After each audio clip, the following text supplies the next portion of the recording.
Coucou. Et bienvenue dans ce Point Culture. Moi c'est Ward et aujourd'hui je vais vous parler des 24 heures vélo de Louvain-la-Neuve, de son histoire, de son déroulement. Et ensuite, je vous parlerai de l'histoire du vélo.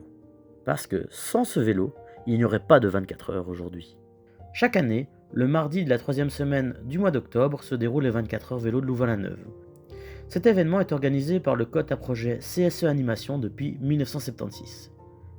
Donc il s'agit d'une course de vélo qui dure, comme son nom l'indique, 24 heures. Elle commence le mardi à 13 h pour se terminer le mercredi à 13 h. Cette course accueille donc 3 catégories de vélos.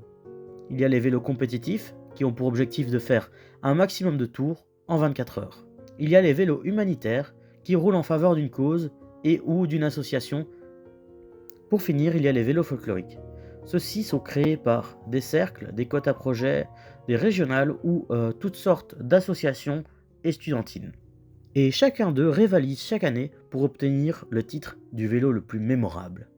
On se souvient du vélo Martin qui a été construit par le COT MECA et donc qui a remporté l'édition précédente, ou encore de l'hélicoptère créé par le COT AGE. Et cette année, le vainqueur est encore une fois le COT MECA grâce à leur magnifique bateau pirate, suivi du COT AGE qui a construit un bus tech. En plus de ceci, on se souvient encore du vélo qui représente le camion de C'est pas sorcier, ou encore le fameux vélo Bac d'Orval. En plus de cette course, on retrouve 3 endroits principaux, des scènes animées par différents groupements étudiants. On retrouve en premier lieu le parking Fédé, qui est la place animée par les régionales. Il s'agit de la plus grande des 24 heures. Il y a la Grand Place qui, elle, est gérée par les cotes à projet. Et pour finir, il y a la place de l'université qui est gérée par le GCL et donc tous les cercles de Louvain-la-Neuve. Pour mieux comprendre cette course, parlons un peu d'histoire. C'est dans le cadre de la semaine sportive que le CSE souhaite proposer une animation qui mobiliserait les étudiants de Louvain-la-Neuve. 4 membres de ce cote à projet, Benoît Debatty, Hugues Michaud, Luc de Jaeger et André Guessend vont organiser les premières 24 heures.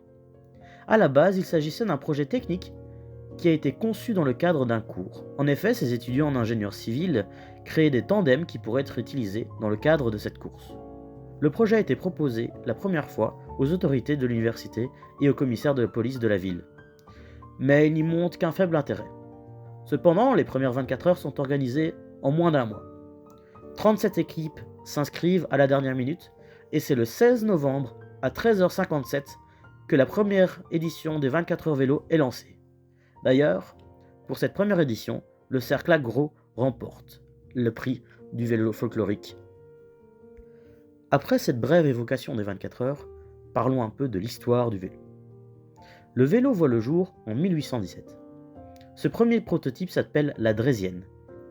Le 12 juillet 1817, le baron allemand Drey présente un engin. Il s'agit d'une machine à 2 roues reliée par une traverse de bois sur laquelle est installé un siège.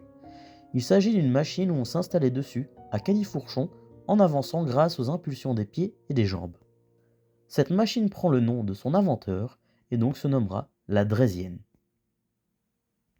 Elle sera brevetée en France en 1817 sous l'appellation vélocipède. En 1839, la Draisienne à pédale a été inventée par l'Écossais Kirkpatrick Macmillan. Il s'agit d'une amélioration de la première version. L'inventeur a ajouté un système de pédales. Il était dès lors possible de rouler sans que les pieds touchent le sol. Le système était différent des pédales de vélo actuelles. En fait, il fallait effectuer un mouvement de va-et-vient avec ses jambes au lieu de faire un mouvement rotatif, comme nous le faisons aujourd'hui quand nous roulons à vélo. À la place des chaînes que nous avons aujourd'hui sur nos vélos, étaient fixées sur chaque pédale des tiges rigides en bois qui étaient reliées à des manivelles fixées au moyeu de la roue arrière. En 1861, la Michaudine voit le jour. Elle a été inventée par Pierre Michaud et son fils Ernest Michaud. Ils ont voulu simplifier le système de transmission en fixant directement les manivelles à pédales sous le moyeu de la roue avant. Cependant, ils se sont rendus compte qu'à partir d'une certaine vitesse, la cadence de pédalage devenait trop rapide. Pour pallier à ce problème, ils décidèrent d'augmenter le diamètre de la roue avant, pour atteindre au maximum, sur certains modèles, 1 mètre de diamètre.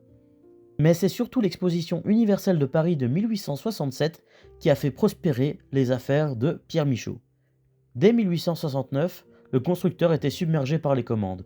Et donc, pour pallier à ce problème, plus de 500 ouvriers travaillaient dans les usines pour produire plus ou moins 200 machines par jour. Il s'agit de la première fois qu'un vélo est produit de façon industrielle. En 1870 est inventé le Grand Bi. Son invention est inspirée de la Micheline. Son objectif est donc d'accroître la vitesse du vélo. L'industrie a donc d'abord pensé augmenter la taille de la roue avant. Et c'est comme ça que va naître le Grand Bi. Il est muni d'une très grande roue avant, d'environ 1,50 m de diamètre pour aller plus vite. Une fois sur le Grand Bi, le cycliste se retrouvait à plus d'1,60 m du sol. Ce qui est d'une part très dangereux en cas de chute, et d'autre part, monter dessus s'avérait difficile pour le plus grand public. Le Grand Bi n'avait donc pas d'avenir sur le marché du grand public. En 1877, James et John Starley fabriquent les premiers cadres en tube d'acier, ce qui permet d'alléger le vélo et de le rendre plus solide en même temps. En 1880, Lawson invente la bicyclette. La bicyclette de Lawson est donc la première bicyclette équipée d'un système de transmission avec une chaîne reliant le pédalier au centre de la roue arrière. On projette un système de transmission sur un pignon et un plateau plutôt que directement sur les roues. En 1884, on invente le kangourou.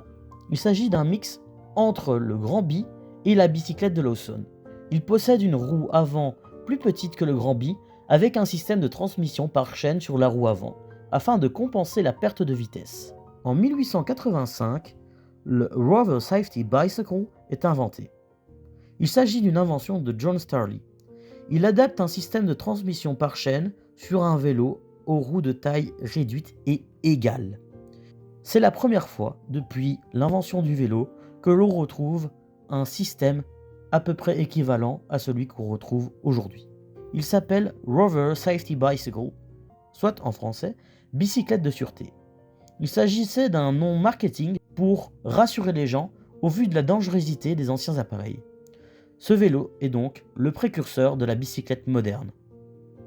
En 1900, on invente la bicyclette hirondelle. À partir de cette date, le vélo moderne est né officiellement, avec ses deux roues de taille identique, sa transmission par chaîne, ainsi que ses pneus avec chambre à air. Ce modèle voit apparaître une nouvelle évolution.